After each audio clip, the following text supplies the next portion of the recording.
of Dalhousie College.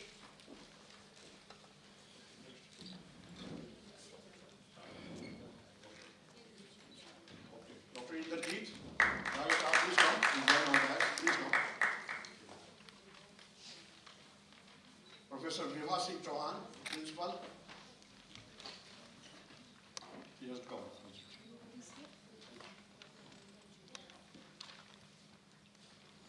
Please come. Dr. Anita Chuk, Principal, Gargi College. Please come.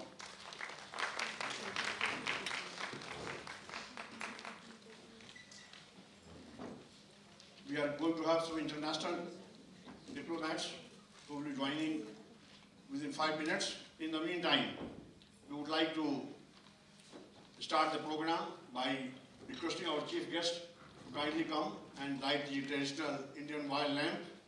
Regarding lighting of lamp, we say when one lamp lights another, nor grows less, nobleness and kindles nobleness. जब एक दीप दूसरे दीप को जलाता है, तो पहले दीप की रोशनी घटती नहीं है. Please.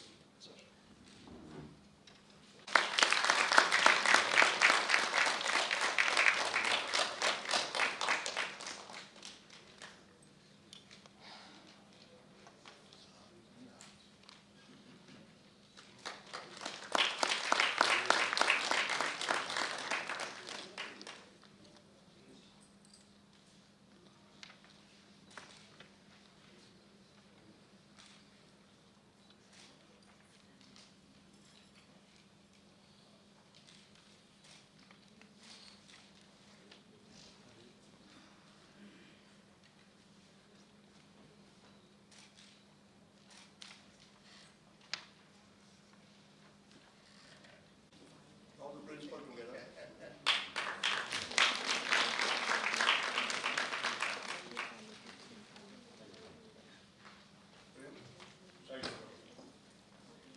First program on the agenda is the release of publications. The first book to be released is on employment generation. The topic of the book, title of the book is Unemployment, Causes, Effects and Solutions. After collecting data from almost all countries of the world, we have compiled this book, which is going to be released by Honorable Chief Guest Sri N. Whither. Besides this publication, we have brought out a unique publication.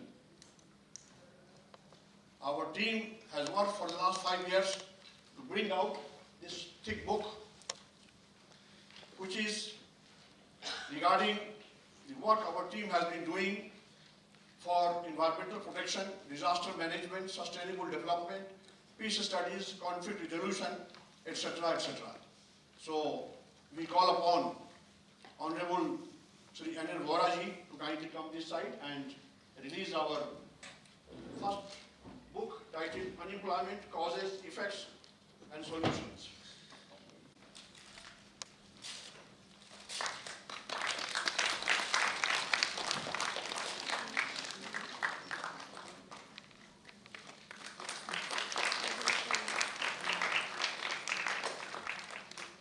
Thank you very much, sir.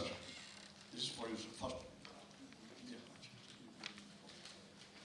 So I want to announce that the 50-volume World Encyclopedia on Women's Studies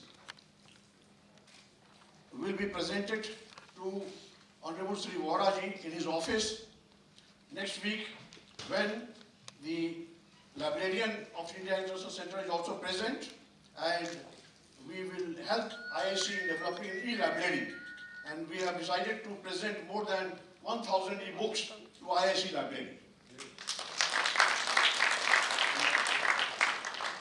Friends, this book is under IIC.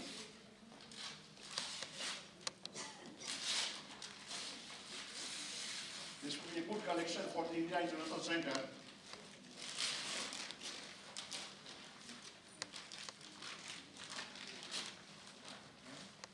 It is pictorial and didactical biography of myself, and my team members have collected information regarding my contribution for the last 45 years. This is going to be presented to Whither Sahib in particular and IIC in general. Thank you.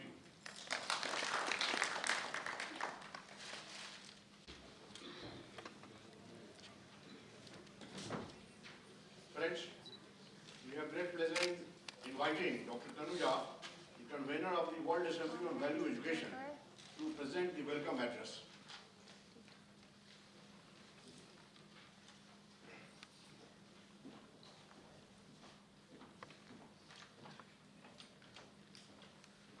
Chief Guest, Excellencies, Ambassadors, High Commissioners, Chancellors, Vice Chancellors, Principals, Deans, Heads of Departments, Teachers, Students, Activists, Awardees, Media Personnel, ladies and gentlemen.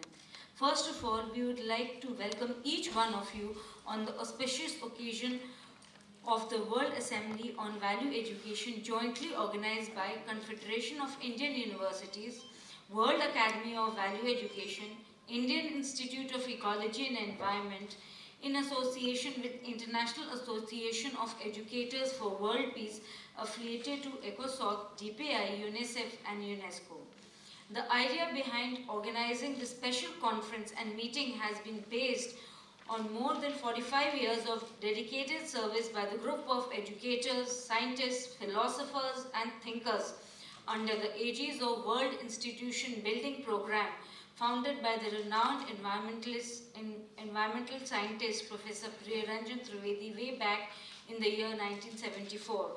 Accordingly, it has been felt that value education, which is the aggregate of all the processes by means of which a person develops abilities and other forms of behavior of these positive values in the society. The teachers, educators, the didactics must develop a process that gives young students an initiation to values, growing knowledge of the rules needed to function in this mode of relating to other people and to seek the development in the students' grasp of certain underlying principles together with the ability to apply these rules intelligently and to have this settled disposition to do so. The concept of value education also incorporates related areas and disciplines like moral education, character education, and citizenship education. To our mind, the teachers and students must acquire expert knowledge of value education with varying degree of cultural education, spiritual education, environmental education, disaster education, ideological education, and social education. We are thankful to our Chief Guest, Sri N. Voraji, President of India International Center, New Delhi, and the former Governor of Jammu and Kashmir, besides the Secretary, Ministry of Home Affairs, Government of India, for sparing his valuable time for presenting his expert views and releasing our publications. We are also thankful to the foreign representatives and dignitaries, including the learned ambassadors, high commissioners, child affairs, who have been attending this program.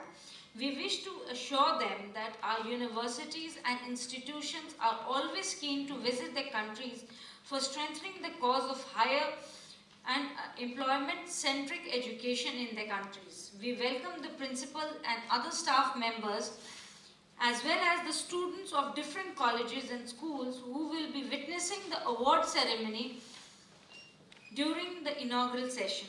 Let us have enough courage to fight coronavirus. Thank you all. Jai Hind. Now I call upon Dr. Utkarsh Sharma, the Pro-Chancellor of Indira Gandhi Technological and Medical Sciences University, to present the theme.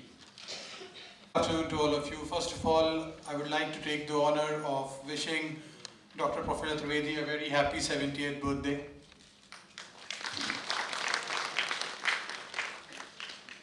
The Honorable Chief Guest, Sri N. Vohra Sahab, Excellencies, ladies and gentlemen. It is a great day as well as an auspicious occasion when all of us are deliberating on an important topic related to value-based education. All over the world, we are facing problems related to illiteracy, poverty, unemployment, pollution, insurgency, besides frustration among the younger generation. That is why we have a strong feeling that there is an urgent need for introducing value-based education in all the school, colleges and universities, not only in India but all over the world. In this connection, our institution has brought out a package of learning materials related to value education, morality education, character education, ideological education, etc. to be presented to the head of universities, colleges and schools. Present here on a priority basis. Later on, we will also be presenting the e-book on value education being released today by email to all the interested institutions, including the embassies and the High Commission stationed at New Delhi. Our group of institutions, including the Indian Institute of Ecology and Environment, New Delhi, the Global Open University, Nagaland, Indira Gandhi Technological and Medical Sciences University, Arunachal Pradesh, National Institute of Cleanliness Education and Research, New Delhi, School of Ayush Studies and Research, Indian Institute of Disaster Management have prepared self-instructional materials on the relevant subjects, including books related to solution of unemployment, pollution, population, explosion, etc. Besides encyclopedias on ecology and environment, sustainable development, cleanliness, hygiene and sanitation education, disaster management, Hinduism, spirituality, interfaith, etc. Under the leadership and guidance of Honorable Founder, Chancellor Dr. Priya Trivedi, who has been responsible for bringing 1.5 million, which is 15 lakh pages of need-based employment-centric issues under his editorship. We are duty-bound to promote value education, which is the process by which people give moral values to each other. It is an activity that can take place everywhere, during which people are assisted by others who may be older in conditioned experience to make explicit of our ethics in order to assess the effectiveness of these values and associated behavior for their own and others' long-term well-being, and to reflect on the acquired other values and behaviors which they recognize as being more effective for long-term well-being of self and others. As there has been no significant research on the results of value-based education classes, but there are very encouraging preliminary results, and getting motivated, the World Assembly on Value Education has decided to conduct monitoring as well as evaluation studies regarding the benefit of introducing value-based education. We are sure that the introduction of value-based education will enable the teachers and the students in having an inner and self-healing, besides a cleaner as well as greener mind, with no blockade and no blockage in mind, to continue thinking for being good to the nation rather than the entire world, by believing in philosophy of being merciful and tolerant, and for bringing peace on the earth in the third millennium. Thank you. Thank you, Dr. Gregory Bergland from USA, who has been the CEO of the Planet Earth, an international organization to protect our environment. He has unique ideas, and in short, he will be discussing with you regarding the need for value-based education. Please, Dr. Gregory Bergland. American citizen, namaste. Mera naam Gregory hai, Amrike hai. And I'd like to welcome all the guests, especially the governor, president, and the people I know already who I've functioned with. Happy birthday to Dr. Trivedi. I know these people. I've been involved with Dr. Trivedi since 1995 in this center when he asked me to conduct a seminar. Just like that, I walked in off the street and he said, "You're taking charge." So I did, and then he made me a home.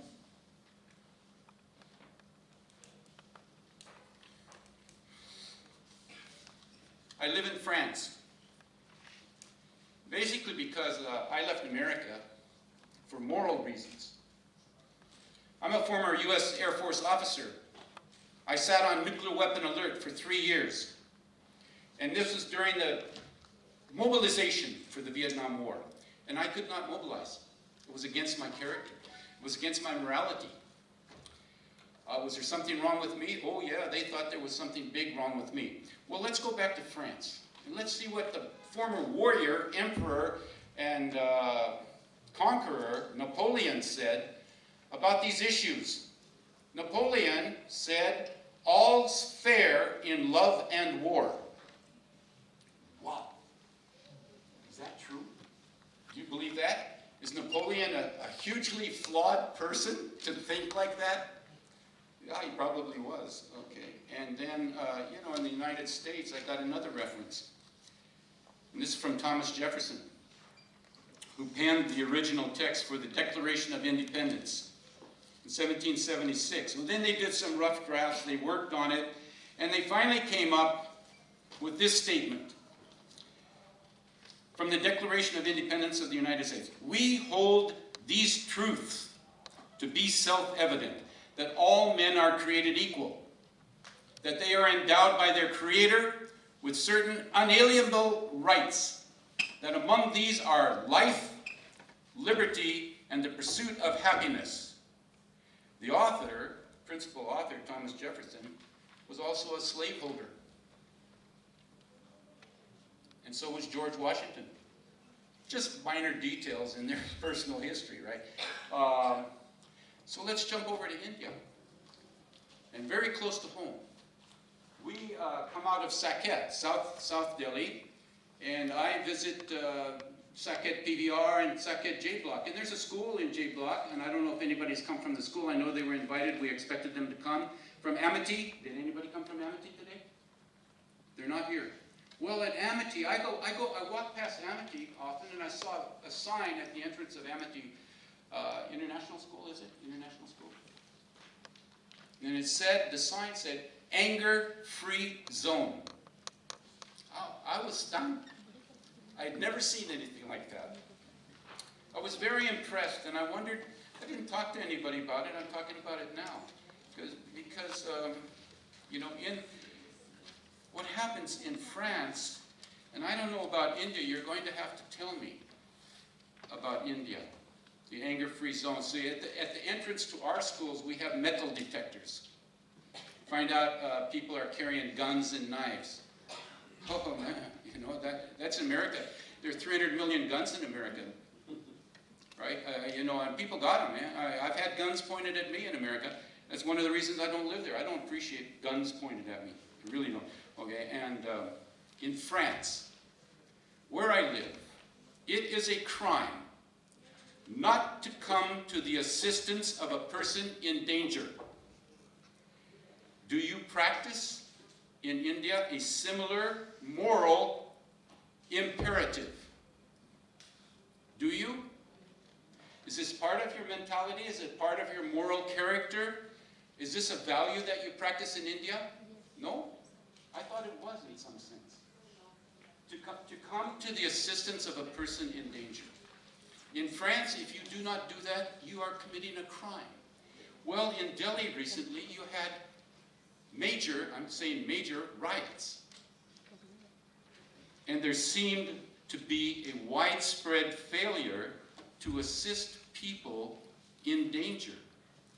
Thus, in the French understanding, there are countless criminals at large wandering Delhi because this crime is not recognized. Now, how did I learn about the French law? Was it through education? No, I didn't go to school in France. I didn't grow up in France. I came to France, but it kind of comes to the surface from time to time. This is why I have some hesitation to just jump into the arena of education and say, we can handle all of this. You know, we can do all value education, morality, character, ideology. We can do so many things through education. I got doubts that that's the way things happen. I want to see what happens between people and what they do in real life. And what they profess and what they think they're worth, what they think their morality is. Does it come to the surface in times of need, in times of danger? And I'm really wondering. I was stunned by the riots. And that's not the first time I've been in riots in India. In 1993, I arrived from London in Bombay at that time, Mumbai, on the night of 6-7 January 1993. What was happening? Riots. Well, I wrote the first book about those riots. HarperCollins published it, but they wouldn't show it because they said we're all going to get killed. We published your book. It's called Bombay and the Black Pages, but they wouldn't show it. They would have to have guards. Okay, and well, Salman Rushdie published it with Rupa HarperCollins.